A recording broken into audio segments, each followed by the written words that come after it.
Ito yung mga kaliro ko na dating ginagamit kasi ngayon hindi na. Ito yung bahay ko. Ayan. Ito yung sira sa noon. How many years na? Ito yung nasira sa Bagyong Odette. Tapos ito yung mga kaliro ko na hindi na nagagamit. Ayan. Marami dyan. Yan. Sino may gusto? Ipamahin ko sa inyo. Mura lang to. Ito yung takip. Mura lang talaga yan. Yan. Tapos ito naman mga yero ko. Ito yung pinagbaklasan ko na sa kabilang bahay na tinitirahan ko. Ito yung dating yero pinagbaklasan kasi nagpalit ako ng bagong yero. Ayan. Almost 30 plus ton na mga yero. Sayang din, di ba? May mga lumang speaker din naman ako dito eh. So hindi ko talaga nagamit hanggang sa nasira, umulan, init, ulan. Hanggang sa nabulok na ata. Yan, nabulok talaga yung ilalim yan. Ito yung dating dati maganda to bahay namin ito. Mula nang nasira sa Bagyong Odette, hindi ko na tinitirahan.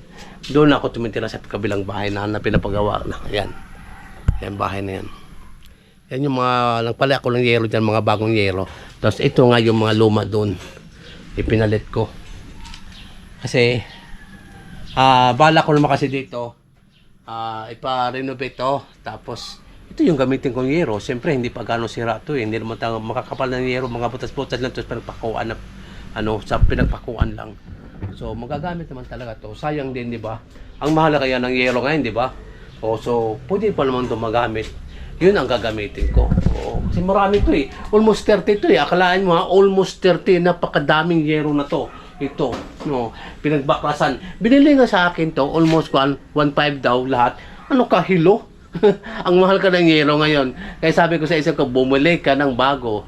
Kung saan mo gamitin para alam mo kung magkano, para alam mo kung magkano gagasusin mo. Huwag ka bumili ng ito.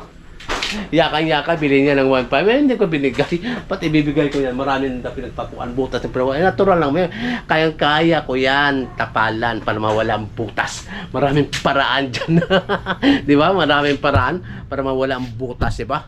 So, hindi ko talaga binigay sa kanya kasi alam ko naman na malaking pakinabang to kanya kapag nabili niya to. So, isip ko, bakit ko pa ibibigay sa kanya na kailangan ko pa naman to, di ba? Hindi ko binibigay sa kanya. Siyempre, malaking kailangan ko to kasi ipaparenovate ko to. Kaya sobra-sobra pa nga to, di ba? Sobra-sobra pa nga to. Kung maaari lang, hindi ako makakabili ng mga hollow blocks. Ito yung gawin kong, ano ba? Dingding, di ba? Pwede naman, di ba? So, marami itong pamamaraan, di ba? So, napakamahal mga gamit pambahay, lalo na yero, di ba? Napakamahal ito, dating yero kasi makakapal to. Mga yero nga ngayon mga maninipis, ang mamahal, di ba?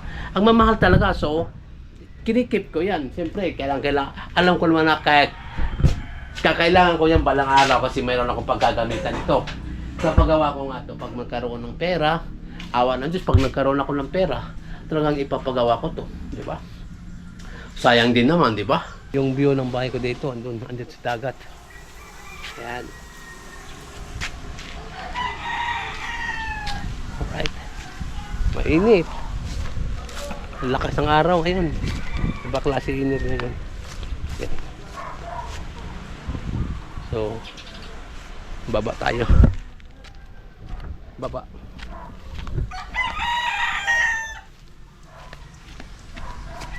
God is always ready to remind this sense of mind. Makikita nyo to, ayan. Yung dagat na to. Ito yung pinakamagandang view sa akin. Ito. Yung dagat na yan. Ayan. Tapos, yan yung bahay ko. Ayan o. Alright? Diba? Parang nahihilo ako eh. Parang mahihilo ako palagi. Yung lagi naramdaman ko, parang lagi ako nahihilo.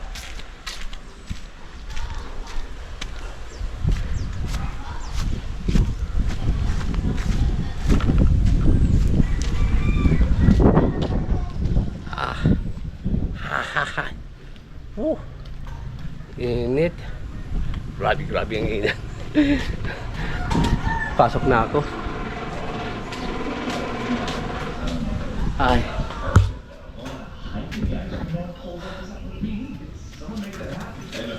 Alright. Nana? Ibutan lang sa kuwan sa kupitaka. Kuwan yan. Alright.